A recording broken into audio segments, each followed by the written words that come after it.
Everybody enjoy first session? Yeah. Yeah. Who's ready for another one? Yeah. Well, let's put our hands together. Kym Williams.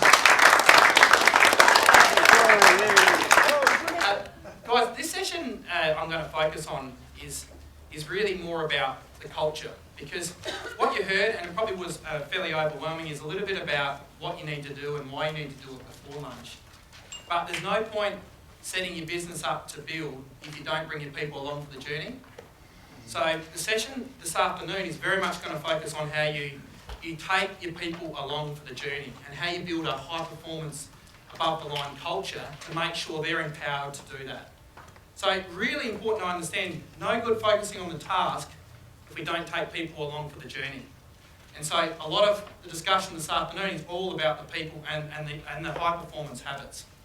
Before we start though, I'd like you at each of your tables just to reflect, and please be candid with this, just have a discussion for a couple of minutes in the tables about what do you believe, thinking over lunch, are some of the key challenges to building a great business. If you can just have a chat for a couple of minutes, and then I'm going to ask for your feedback, maybe one from each table, and then we're going to have a chat about that, because it will tie in very nicely, hopefully, to some of the challenges about bringing people along for the journey.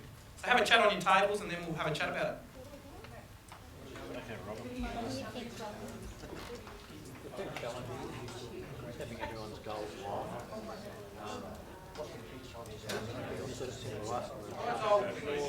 I'll bring it back now.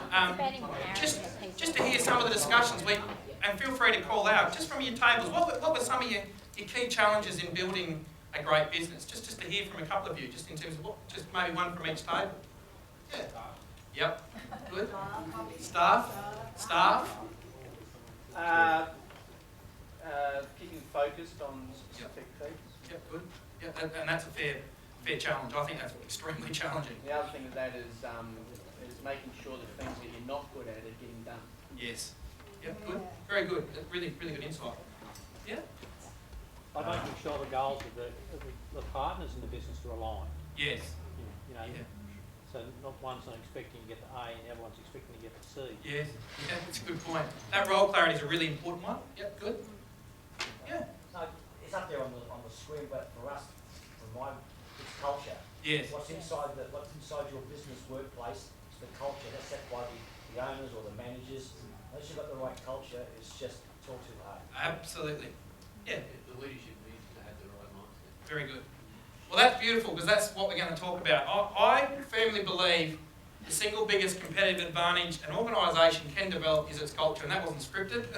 That was quite genuine in saying, I believe you can replicate systems. I think you can even replicate people and products and services, but you cannot replicate your culture, which is how you go about things. And when you build this fantastic team that are aligned with clear role clarity, all working towards the same goals, it is quite extraordinary to watch how transformational that is and the goals you can achieve. So it's a really important point to make. I believe you can replicate everything else but the culture. And the culture, the way I like to describe it, as simple as this, is the way we do things around here. And how we do things around here. And whether or not we've got an improvement mindset or whether we've just got the mindset, that's the way we've always done it, that's the way we're going to do it. And so culture for me is king.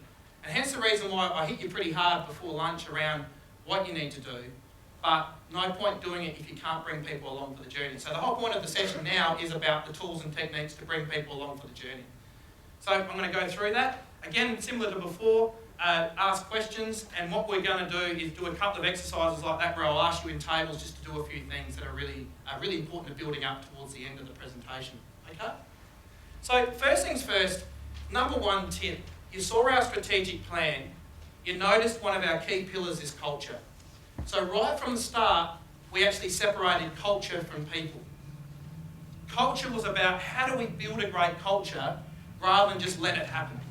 So we used independent diagnostics, meaning surveys, from independent people to me, so I wouldn't filter it, to gauge where we were at. And it was very important for us to get that feedback objectively so we knew where we stood. What's working well, what's not, is there clear role clarity, is there not, have we got a big picture, are we collaborating well, have we got hierarchy or not hierarchy, just getting that feedback so that we can improve. So tip number one, include culture in the way you do business, because it is different than developing people. Culture is about how you want to do things, and you can do things where it's passive and reactive, or you can have a business that's proactive and empowered. And I know for me, I want a business where people are proactive and empowered and want to get on with things. And while I'm away, like today, they're just running the business far better than I can, and they joke about the fact that when you're back here, Kym, it doesn't run as well. Thanks for that. But all jokes aside, it probably does. I probably meddle sometimes where I shouldn't. So culture from the start has to be part of your strategic plan. That's probably tip number one. This tool, you'll love, is a tool we use with a lot of clients, but this is everywhere in our business. We call it above the line, and hopefully in your handouts, there's a sheet here where you've got above the line, but what we also do on the second page, we've done this as a group, looked at what's below the line for our business and what's above the line for our business. So we did that as a group, as a team. I didn't just go bang, here it is. What we did was sit down and workshop what is below the line for this business and what is above the line. And I'm going to go through a little bit of the science, because you'll laugh, but on everyone's mouse mat, this is on everyone's mouse mat in our business. It's on our screensavers. It's the way we approach it. And if I can use an analogy to explain how important this is to our business. Who here's got staff that they manage? Yeah, so a lot of you. So I'll use an analogy and you understand it. You understand the analogy. Scenario number one, a staff member comes into the office, has a chat with you and tells you about all the problems. Scenario number two, they come in and have a chat to you. They tell you about the problems and they've also got some ideas around the solutions. Scenario number three, they come in, they talk to you about the problems, they're talking about the solutions, they're already telling you what's being actioned and by when. What staff do we want? No rocket science in that one. The point that I'm trying to make though, that is our expectation we have in our business. And your job as owners of business is to create that expectation. And the only way you do that, you don't do it to people, you engage and explain why this is so important. And we all want a solutions-based mindset. We want them to come up with ideas. Even if they're not the right ideas, you then coach around the right ideas. So the difference is, similar to what Nick talked about this morning, I believe every person can make a difference. And they can come up with solutions. And they can come up with ideas because they know their job well. We've just got to give them the environment to be able to do it.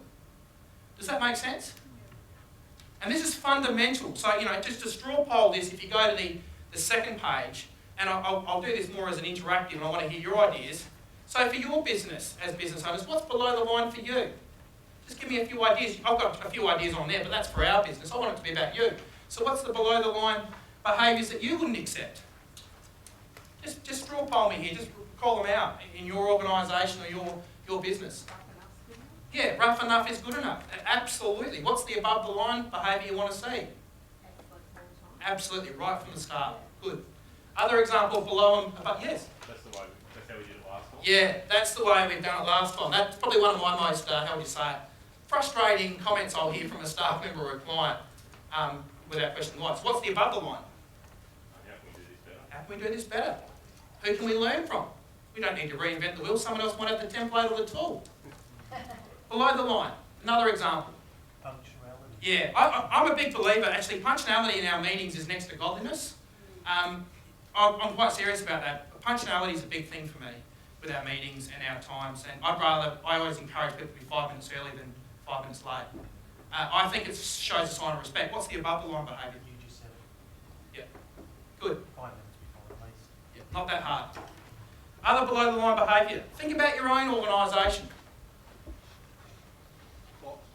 Yeah, clock watching is an interesting one. They're there for their time, as opposed to what's the above the line behaviour? This is a big one for us because we encourage our people to work from home. So this is a very big one, this one. Get the job done, deliver the outcome. Deliver the outcome. We're here to deliver outcomes. We're not here just to sell time or churn time. Very good. Another good example below the line? I can't do this. Yeah. Procedure I can't do. Can't do it. Above the line? Teach me how to do it or go and find the... Yep. Show me how, or one of the things we encourage, ask for help. Yeah. You're not Robinson Crusoe. You can ask for help. Yep. Good. Another below the line. Just one more and then we'll move on. But you'll have this as a template and feel free to utilise it. but I'd encourage you, don't just use it as a tool. Tailor it for your own language and your own behaviours and go through it with your teams. Busy being busy. Yeah, this is one I'm going to talk about in a minute. But I'm busy. What's the flip side? What's the above the line? What's that, sorry? Results. Yeah, are you achieving the results, or are you achieving the outcomes, or are you truly productive? Very good. So you can see how easy it is to flick the shift. And that's why this is such a big mantra in our business, that we're not expecting people to be perfect, but I think every person can aspire for above the line behaviour. And you asked what I coach about before, I'll coach about this. Even to the point where I'll highlight behaviours where I'll say, Joe, look, I think you did a fantastic job with that newsletter. You really, really achieved a great outcome. And I know you had some challenges with that. Specific feedback on what they've done well. When they haven't met that expectation, you've also got to give specific feedback. Look, you actually held back a little bit with working with our virtual assistants, which are our staff in the Philippines. You're a little bit timid on that. Can I understand why? And then we'll understand why, and then we'll talk a little about, look, this is the type of behaviour you're actually looking for, which is the above the line. So you now start to understand what the one-on-one coaching is about, above and below the line behaviour. What's that person doing to be above the line? And whatever language you use, it doesn't have to be above the line. It's this whole notion of, can I make a difference? Does that make sense? Very important. And I'll now explain to you a little bit of the history as to this. And when I had some aha moments about 3 years ago, because I realised I was going really good on task, I wasn't bringing people along for the journey. So I'm going to explain to you some of the things we now do. So there's a study done by Uni of New South Wales called High Performing Workplaces. Brilliant study. And what it did is it talked about what high performing organisations do. And this is essentially the ingredients that we now follow in our business. And there's another study by a group called Insync Surveys, which are the high performance habits of leaders. Both studies are great, they're free, you can get them on the web. And, they're the type of thing, don't get me wrong, that you're going to, might put you to sleep a bit, but if you read it, it will be worth its weight in gold in terms of the value it will provide. So what they found was that people welcome change, leaders care for their employees, and work results are results and goal oriented. All the stuff you're talking about. That's what high performing workplaces are about. The productivity benefits. So you know my background's an accountant. So money talks, bullshit walks. I don't do high performance because it's nice to do. I do high performance because it makes a real difference to our business. We don't do the warm fluffy crap just because it's kumbaya. We do it because it makes a real tangible difference to our business. Great business outcomes. So what they showed was that for every dollar of investment, and they categorised of all the studies, it was 71 organisations, 5,600 staff, a very in-depth survey. Credit to Uni of New South Wales, terrific survey. And what they talked about, for every dollar of investment, the high-performing workplaces generated 12 cents more in revenue than the low performance. Now that doesn't sound much, but that's 12% extra on your EBIT. Now that's nice. For those people that understand that, wow, that's a difference. So when I read this study and I realised, hang on a minute, there's a fair bit of science behind this, these are some of the things. So I've summarised for you, rather than read the 64-page survey, I thought I'd summarise it into a couple of slides for you. And this is some of the things they talked about. So they talked about average profit margin. High performance was 15%, low performance 5%. And they talked about they were better at achieving their objectives. So that's a little bit of the science. And when you get the slides, you can have a look at it. But the point is, I'm trying to make known business better outcomes with high performing organisations. So these are the 7 high performance habits that they come up with. Number 1, and hopefully this starts to resonate with what I talked about this morning. You need to, as leaders and business owners, develop an inspiring vision with clear strategies and goals. Is this starting to sound familiar? You need to delegate to people to play to your strengths. This is the characteristics. You need to get world class at time management. You need to focus on your big 5, meaning the 5 things that you add the most value to the business. You need to learn to say no and put yourself first. Michelle, I think you and I were talking about that before. How important that is, in terms of how important that is for you. Positive mindset, is this all sounding familiar? And lifelong improvement. And one thing I mentioned to you I have in my hand, anyone that knows, I always have ALI, always learning and improving. Always learning and improving. My wife's name is not Ali, it's just ALI. My wife's name is Nicole. But just to let you know, that's what it means. Always learning and improving. So you can start to see this is what the study shows. So it's not just me coming up and going, this is what BRS thinks. This has come from a study. And once I learnt this, we then executed this against the study because it was so in depth and so much good information, and it enabled me to take everyone along for the journey. So, first one, I won't go into that, was your strategic plan. You saw my strategic plan? That's what I mean by get that right. That's why we did it. Next one was the role matrix, which you saw. So you now start to see the familiarity here when the penny starts to drop, and I'm like, oh shit, if these high-performing organisations can do this, I reckon I can too. And I love this quote, one of my favourite quotes. You can do anything, but not everything. What do you reckon that means? You got to delegate. What else? Be good at one thing. Be good at one or a few things and really play to your strengths. Because I love the quote that a few people made about how important resilience is. I think resilience is an extremely underrated quality of a business owner. But can I give you a tip on resilience? If you do the things you're passionate about and that you love, you actually don't need to learn how to build resilience. Because you get back up anyway because you just love it that much. And so this whole point about designing your business life around the things you're passionate about will actually mean that you're actually getting back up anyway. Give someone a task that they don't like, and do you reckon they're going to be resilient about doing it again? What do you think? I don't know about you, get me to do something that's, accounting related, ironically. It's boring as batshit, I won't do it. It's just not something that I'll do. But get me to do something that I'm really passionate about, which is strategy, working with clients, and love it. I get knocked back down, I get back up. I knock down, I get back up. So this is a really important point around designing your team's role clarity around their passions and what they're good at. E.g., someone could be good at customer service. Someone's really good at systems and processes. Someone else in your partner is really, really good at, for example, documenting the processes. Work to your strengths. So this is what the study said. So just going through the third one, get world class at time management. And that was that quote that I mentioned before in the last session, which was, it was actually very easy. All I had to do was remove everything that wasn't David. That's from Michelangelo. What's that quote saying for us as business leaders and business owners? Focus, very good. What else? Stick to what's important. Stick to what's important, good. This is all coming through. Yep, what else? He was always in there. Pardon? David was always in there. Yeah, I love that. That's really good. That's very insightful. That's the key point. David's in there. David's in, whatever. David's in all of us. But the challenge is we're trying to keep everyone else so happy and we're trying to do everything for everyone else. We're actually not focusing on what truly matters. And I suspect you'd have employees that are exactly the same. Trying to be everything to everyone rather than delegating.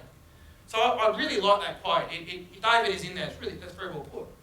So I'll give you an example of what I mean. You won't see the detail, but when you get the slides.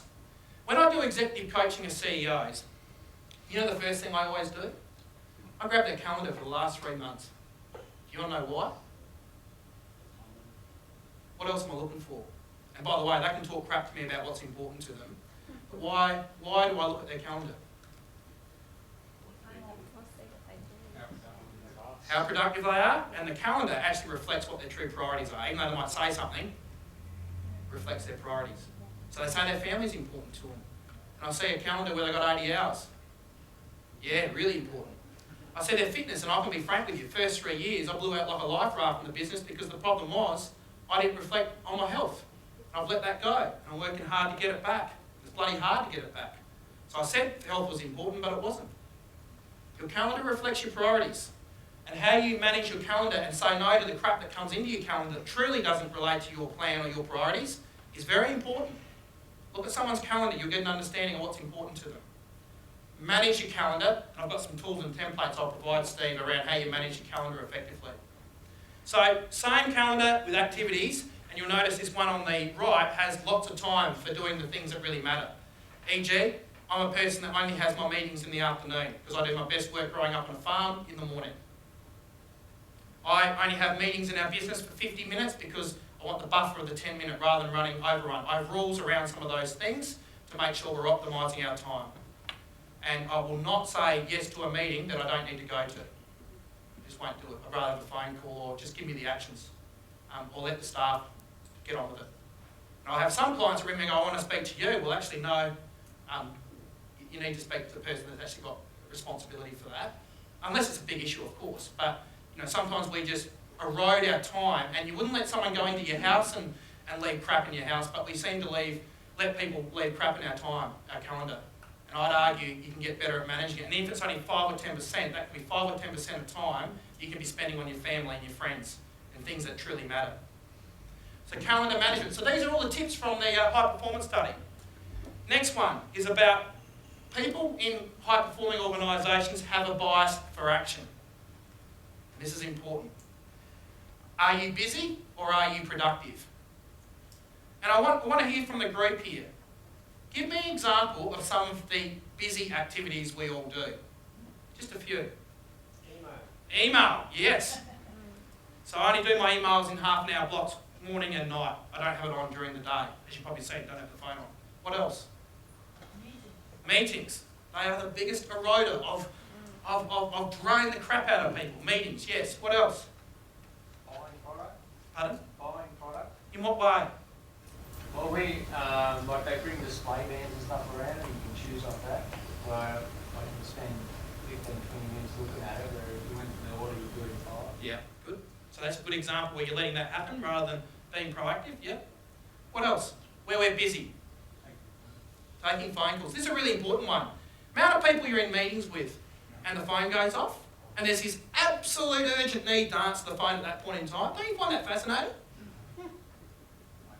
So we lasted for years without the phone being on, but for some reason that phone rings, we are fixated on that phone. Oh my God, it's ringing, I better answer it. As opposed to turning the thing off and blocking out time to actually return the calls. Is it really going to matter? It's just a tip, but these are the things that erode time. So let's now look at the productive things. What are the things that are really productive that are going to add value to your business? Planning, very good. What else? Marketing, good. What else? Invoicing. Invoicing, yeah. I'd hope you'd delegate that. I'd hope you have someone that can do that better than you can, unless you're bloody good at both. Doing the work and the invoicing. Oh, we don't do the invoicing. What else? Eating. Pardon? Break for lunch. Break for lunch, yeah. What else? What are the productive things that are going to have the biggest impact? Just a tip, how about spending some quality time with your staff? Yeah. How about spending some quality time with your top clients? We're always time poor. How about walking the floor and having a chat to some of the guys, girls? I'm just making a point that, it's the whole sum of the parts. The stuff that adds real value.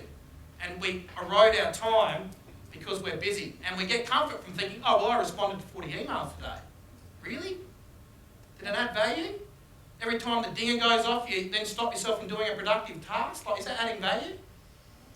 Rather than getting and targeting the real good stuff? Yeah. People's expectations too. People seem to think that because they sent an email, you've got it. Yeah. And they want action now too. You don't answer, they call you. Have you got my email? I've done it 5 times. But you're letting someone, if I can give you a piece of advice, you're letting someone govern your time. Yeah.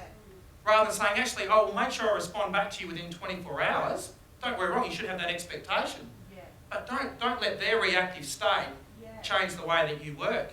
I think that's a really important point around it's that comment that Nick made about we get to choose our response. And I really do believe in that. I think it's important to respond, but you decide when, and so that's where the time management comes. Yes, it does. Absolutely. Very, very well put. How about other productive things? Just from what you've learned, hopefully, not just today, but over the course of your journey with Steve and others. What's some of the other real productive stuff? Learning. Yes. Yeah, absolutely. Yeah, taking time like this today is a fantastic example of this should hopefully bring some habits that you can bring back to your organisation and your staff and hopefully your family. So you can now start to understand how it works. And so a few things, I'm going to give you a couple of templates on how to manage yourself, Outlook tips, and also 4 Ds for organising and prioritising. So when I'm doing my planning for the week on a Sunday night, I work on a 4D principle, what I'm going to do, what I'm going to delegate, what I'm going to dump, what I'm going to defer. And I only do the big 5, and I've got a copy of it if you want a copy of it, but I'll send you through the template, Steve. But I really work on 4 Ds. And even to the point where I'm happy, if you grab the sheet, Robert, and you want to show it, you can see my planning for the week, and you'll laugh, I'll see if I've got it there. So you can hold it around. Hopefully there's nothing too sensitive on there about you, Steve, but I'm only joking. You'll see that's the way I do my planning for the week, and then I look at it every week. So you can see the way that I do the planning, which I just want to highlight that. Actually, I'll show it in a minute. I want to show you how the planning I do at the start of the week is really critical to achieving a lot of success during the week. Because I'll give you an example. I mentioned the top 10 at 10. If I have not done my planning Sunday night, do you think I can delegate well to staff? No. Do you think I can plan the week for them? Do you think they're actually going to be engaged to get on with the job? So when I do it, the week runs beautifully. When I don't do it, it's a reactive week. And even to the point when I'm overseas or interstate, and I'm not there for the top 10 at 10, I will take a picture of what you're seeing there, and I'll send it through to the staff, and I'll say, guys, here's my planning for the week. So they are crystal clear on who I've delegated to, and that works beautifully. But if I don't do it, very reactive week. So just a tip, you'll see it as you walk through. Like I said, hope there's nothing too sensitive. Also has my personal goals as well.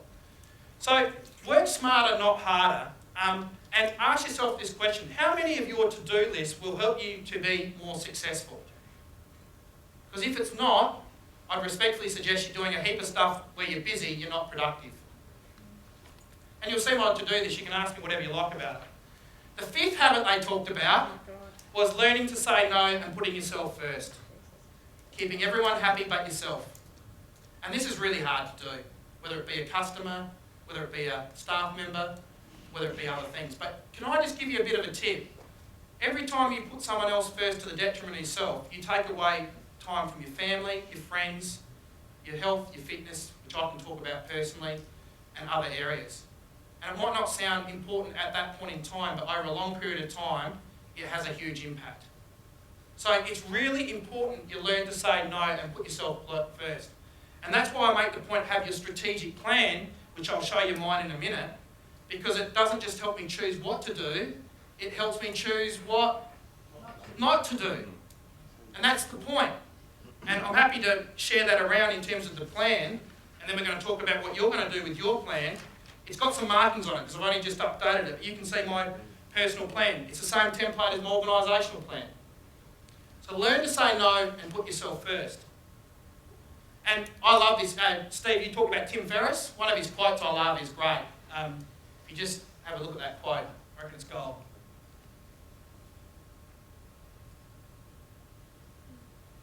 It's bold, but it's nice. The amount of people I hear say, I haven't got time to plan, I haven't got time to document things, I haven't got time to spend with clients or key staff. I just really, really humbly believe if you own a business or you're a senior leader, you've got to spend time on these things. And I just think his quote's spot on. So there's an example of my action plan, you'll see, with my actions, with the 4D principle, the 5 priorities for the week, that if I do nothing else, they're the 5 I need to do. And then the blogs I'm going to write this week, and then my personal actions against my personal plan that I'm doing for this week. I organise a date night with Nicole, or, next holiday, or whatever it might be, so rather than waiting for Nicole to do that, I've got to get off my bum and be a bit more proactive. And that's something in the past I haven't been good at. So, it's things like that that I'll put in my personal plan. And then I'll work that plan. I review it in the morning, every morning. So you'll see with my personal strategic plan, and this is the point I was going to make, what's really interesting for all of us, and I think we all might be guilty of it, and challenge me on this if you're not, but when I'm busy, I'll focus on my work, and I'll also focus on helping others, which is I've got a charity called the Entrepreneurs Foundation. I do a lot of speaking in schools. But the things that suffer the most? My health and fitness, which is becoming all I can be, my family and my friends, and travel and adventure. They're the things, whenever I'm busy, that suffer. And I don't want that to happen anymore. I want to be spending time in all my 5 areas of my personal strategic plan, which you'll see shortly, rather than just the 2.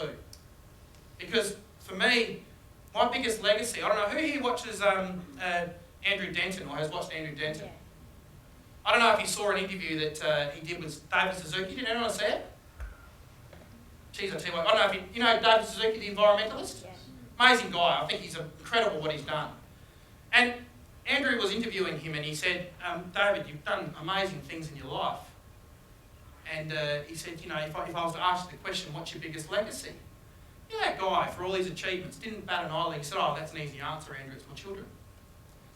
And you know, I thought for that through, I thought, far out. Sorry, I was going to say something a bit more blunt, but I think I did say at the time, I was like, fire truck, you know, whatever I said. But it really hit me, because I thought, well, if I'm not spending time with my family and friends and my children when they're young, when they're influential, then what the hell am I doing? I'm not spending time on the things that actually matter. And I want my legacy to be my children and how I positively impact on others. Got me thinking that every time now when people want time that potentially I'm better off served giving to someone else, or someone else doing it, I'm then banking that extra time with my kids and my family.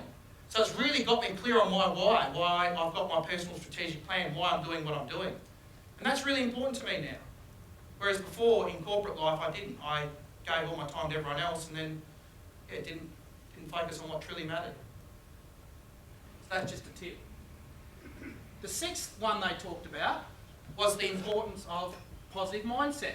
So what Nick talked about, what others have talked about, and how important it is to, this quote I think is great. The positive thinker sees the invisible, feels the intangible, and achieves the impossible. Great quote. Sorry, yeah, it's a positive mindset. So just how important it is to actually have a positive mindset. And one of the things that really governs my thinking is I can come in with a negative attitude that it will never happen, or be realistic and think it could happen, but I also want to be in this space where I'm thinking it will happen. And being in that space means what's really ironic is more opportunities present itself. Now don't get me wrong, I still get some negative stuff happens, but the one thing I can choose is my response. And that's really important. So that's the quote there. So the final habit they talked about of people in high-performing organisations is lifelong learning and improvement. And it's what you're doing here. And being around people that are positive and associating with the right people and being positive yourself and being someone that people wants to spend time with.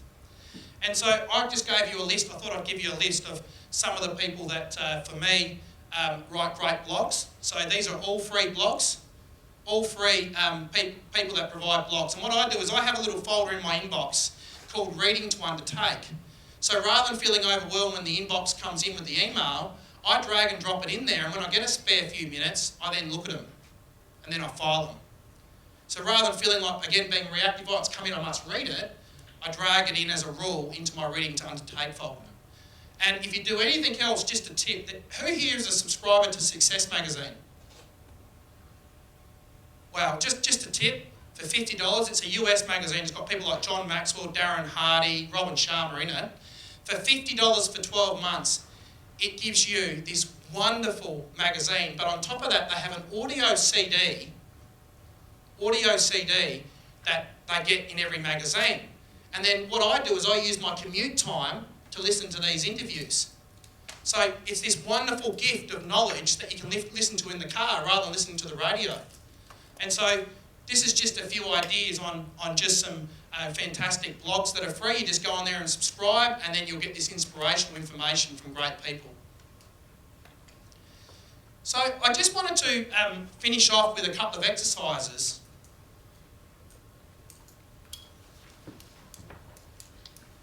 How much time have we got? 15 minutes? Yep, great. Okay, so I'm going to finish with a couple of exercises. Can I just get you to grab these two documents, which are the individual habits of positive habits and negative habits. And a number of you have asked about what we coach our staff on. Hopefully you'll see this thing called small daily habits, replacing the negative habits with the positive habits. And this will unlock how we build a great organisation. So if you want to grab them in front of you. What those two documents are is two documents we have in our business, and we also, they're also through the Easy Consult program, is I get every person when they start with us to actually document what they believe are some of their negative habits and what they're going to do to replace them. So not only the consultants in our business, but also their individual behaviours. So why would I focus on habits? And again, it's not meant to be perfection, it's meant to be them recognising what habits are holding them back and what they need to do to be great. Why do you think I get every person in the first 3 months they start with us to work through that exercise? Yep, very good. But why are we coaching them around the positive and the negative? Very good. I want you in your tables to tell me, from an individual point of view, as small business owners and business owners, what are the negative habits we often do and what are the positive habits? And I want you to have a chat about it. The reason being is, for us to recognise what's holding us back, we've actually got to highlight what those habits are. And rather than being fear-driven by them, we've actually got to replace them with the positive habits. And I'm a big advocate of replacing negative habits with positive habits. So you'll see I put my personal one there for individual, like leaving work early, delegating properly, planning well. They were just some examples.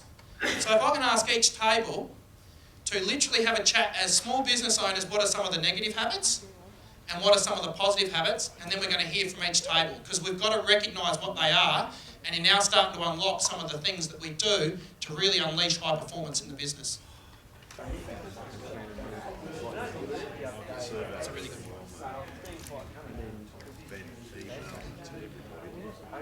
Get someone to do it. You know, that's one of the actually it's a positive. Alright guys, we're going to have a bit of a chat about it, and if I can just reflect on this, think about some of these things when you do your 90-day planning with Steve at the end of these 2 days, because these are hopefully some of the things you'll be thinking about, like just a great point just before about, I can do one procedure a week. Troy, that was a great idea of just one thing that you can do which will have a huge impact on your business, or one template a week. So just let's start with some of the negative habits first. Yeah. We put putting off marketing. Yep. Trying to do it all myself. Yep. Allowing third parties to dictate deadlines. Very good. Holding on to things, not delegating. Yep. Not asking for help. Very well put. Very good. Other negative ones that anyone wants to raise? Yes. Not being present in conversation. Yes. So busy that your mind's going 100 to a dozen and you're not listening to what someone Absolutely. And that is so important if you do the planning, how much better. I'll tell you a funny story. I was telling someone before. I spend 2 days a week in isolation. My parents-in-law own a house down in Adelaide. They're on a farm as well.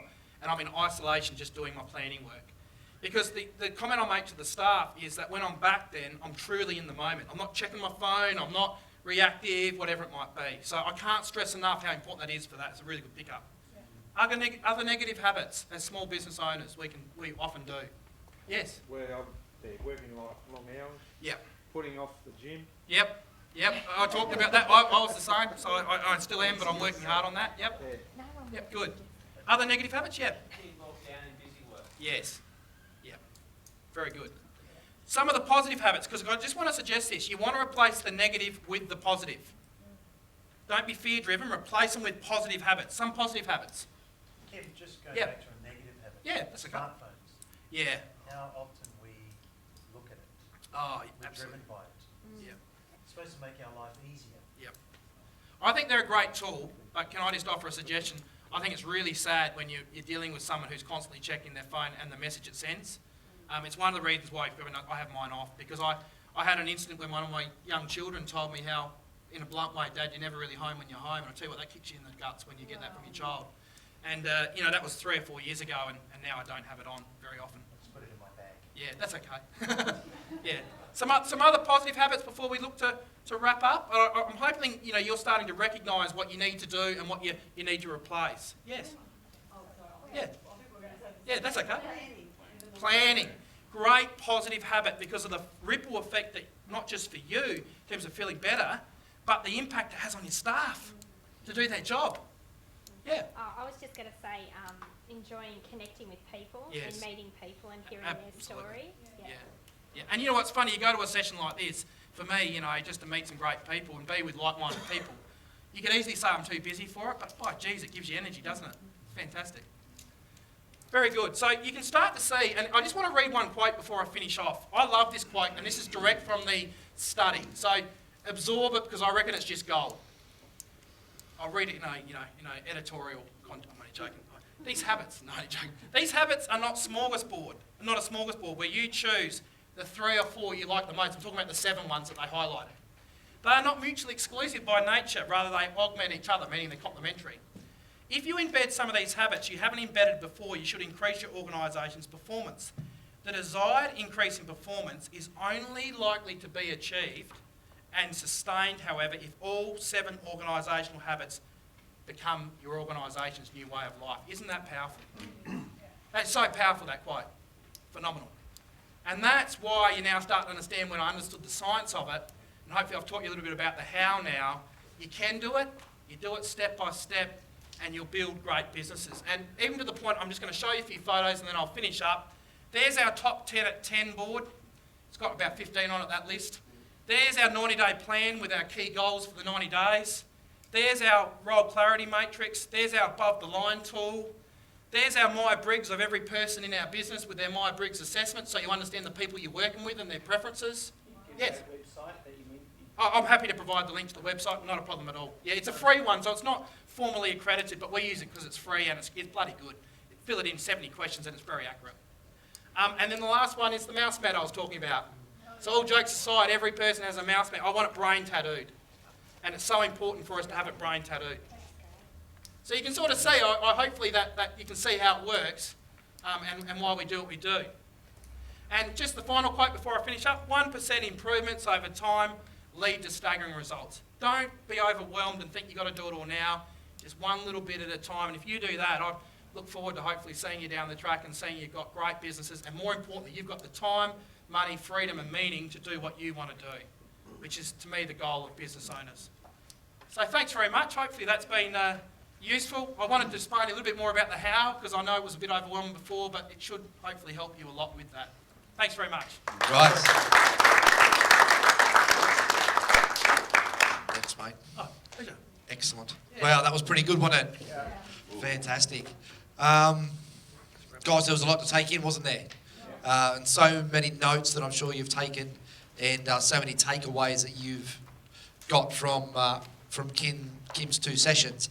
So I guess, Kym, with the slides, I guess, because I will get lots of questions from the guys later. What do you think the best process is for the different templates? You've mentioned templates throughout your sessions and things like that. Will you just email them through to me? Yeah, I'll email it through, and then feel free to share them with everyone. Yeah. No, absolutely. I think you'll agree with me that everybody will get great value from having them.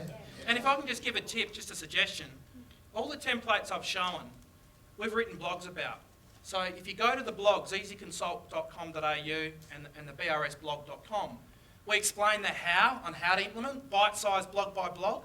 So just a suggestion, I'd look at the templates in association with the blog, subscribe to the blog. Yeah. You'll get to know our team members and what they write about, and I think it will make your job easier. Absolutely. And I've actually had a good look at the website and the blogs, and it's definitely worth writing down and at least going have a look and subscribing. No worries. Excellent. If you just want to wait for maybe 3 minutes, no problem. What about some last questions for Kym? I mean, this is, for me, an amazing business person who lives his talk, if that makes sense. That works.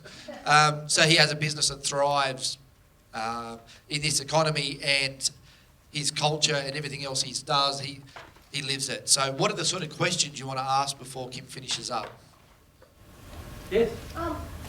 We know that everybody starts off, you started off as well, and it was all like, Yeah. Probably the same place as we all start. Yeah. How long did it take you to put these systems until you reach this comfortable place where you go, right, now I've got basically what I started off with? Yep. Yeah. So I can answer that really. It took, I think, somewhere between 2 and 2.5 years before it was at that point where I was really enjoying the business. First 2.5 years was really hard.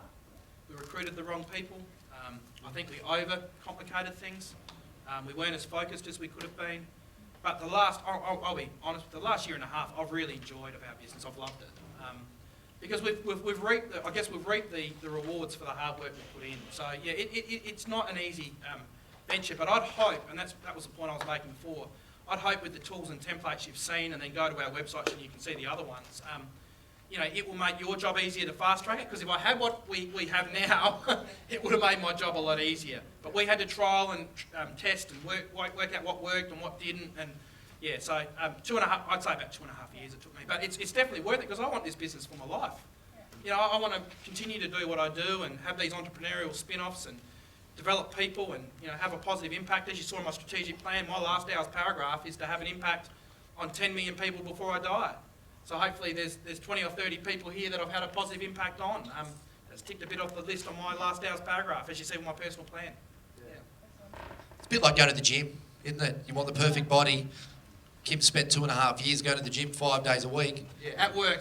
I'm working harder now to get fitter because I let that part of my life go. And that's what I'm being honest. I used to play cricket at A-grade district level, very fit, and I let it go. And it's very hard to now get it back. But I had amazing discipline in my business and in other areas, but not with my fitness. But now I'm really adamant about getting back to my goal. What a wonderful opportunity to get fit. Yeah, I'm looking forward to it. But it's a classic case of not doing the things personally that I should have done. Yeah. Wonderful. Another question? Yep, Grant? Yeah, this is kind of a bit of more of a curiosity question. Yes. Thing you mentioned right at the start that you're offered a sizable sum for Yes. your business, but you turned it down. Yes. Why? Well, I can tell you that. Tell you that honestly. I used to work for a Big 4 accounting firm that it was a Big 4 accounting firm that offered us a lot of money. They wanted a 3-year earn-out clause. But the other thing is, I enjoy my business so much. So what would I do? You know, I don't do this for money. I'm very financially comfortable. But the other thing for me was, I looked at my staff. This was the big aha moment, and I was very open with them, talking through the look on their eyes, because a lot of them had come from those practices, and their cultures, no disrespect, are shit. They are really bad cultures in those places. They work your bum off. It's the classic stick rather than the carrot. You know, it would have been putting people in that environment that wouldn't have enjoyed it. And I didn't. That's what my point. I didn't need the money. I've got enough money, so you know that was an easy decision. Although I did joke to him at the time. I said, "Come back to me in 5 years. We might sell it for 100 million." You know, that was a joke. It was a joke, but you get my point. And the point is, I've worked so hard to develop a great team, and now it's really reaping dividends with the entrepreneurial businesses. And the only way we can build easy government and easy consult and then easy projects, which launches in March next year, is because we have this wonderful team that are just, you know, have learnt those things there. To retrain someone in that space would take a lot of time and energy, and we've got a great team. Yep. Concept, yeah, beautiful. Yeah. Last question? Yes. Yeah, Just, Pete. how do you recruit? Like, what are the key things you look for when you're hiring? Yep, so that, I'll show you one slide. This is not from me, this is from Caroline Dweck. That's a great question. I didn't get a chance to cover that. I've designed our entire recruitment process, and if you look on Carol Dweck, The New Psychology of Success, she's done this study around people that have a fixed and growth mindset, and around how people with a growth mindset are far more resilient and adaptable to change. We've designed our entire interview questions around recruiting people with a growth mindset. So what that means is you'll get some people that are really smart, but then they hit a wall and they don't want to learn or adapt anymore.